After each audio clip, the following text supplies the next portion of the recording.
just needed some air. We left soon after, but that night I couldn't sleep.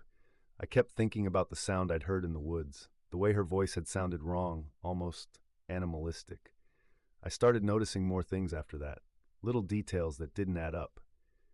Sarah had a scar on her shoulder, a long, jagged line she claimed was from a childhood accident. But one day, I noticed it was gone. When I asked her about it, she shrugged it off, saying it had faded over time. But scars don't just vanish, not like that. I became obsessed with figuring out what was going on. I started paying more attention to her behavior, trying to find explanations for the things I'd noticed. But the more I looked, the less sense things made. Sarah seemed to change, subtly, day by day.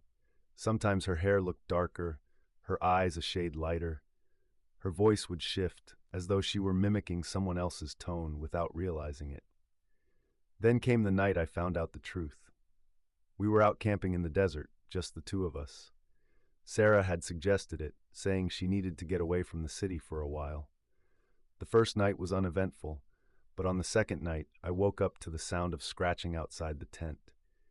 At first I thought it was an animal, maybe a coyote, but then I heard it, the unmistakable sound of someone whispering. It was faint, but clear.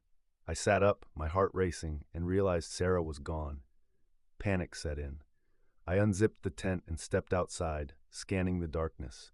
The moon was bright, casting long shadows across the desert floor, but there was no sign of her. I called out her name, but there was no response. And then I saw her, or at least I thought it was her. She was standing a few yards away, her back to me, just like she used to stand by the window in the middle of the night. But something was wrong. Her body looked distorted, too tall, too thin, like her limbs were stretched just a little too far.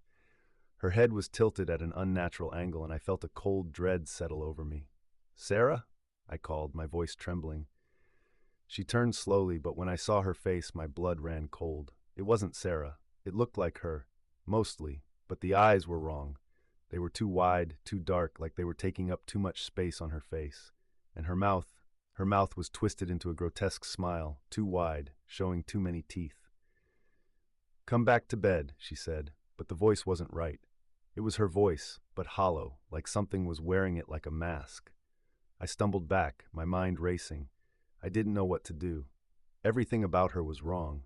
She started walking toward me, her movements jerky, almost mechanical. I could hear her bones cracking as she moved, like her body was struggling to maintain the shape it had taken. I ran. I don't know how long I ran, but I didn't stop until I was back at the car. I jumped inside, slammed the door, and locked it, my hands shaking. I waited for her to follow, to appear out of the darkness and press that twisted face against the window, but she never came. I drove home that night, leaving everything behind. The tent, the supplies, all of it. I didn't care. I just needed to get away. The next day, Sarah called me. Her voice sounded normal, like nothing had happened. She asked where I'd gone, why I left her out there. I didn't know what to say. I told her something had come up, that I had to leave. She sounded hurt, confused, but I couldn't bring myself to care. I broke things off with her not long after. She didn't fight it, just accepted it quietly. I haven't seen her since, but I can't shake the feeling that she's still out there, watching, waiting. I don't know what she was, but I know she wasn't human.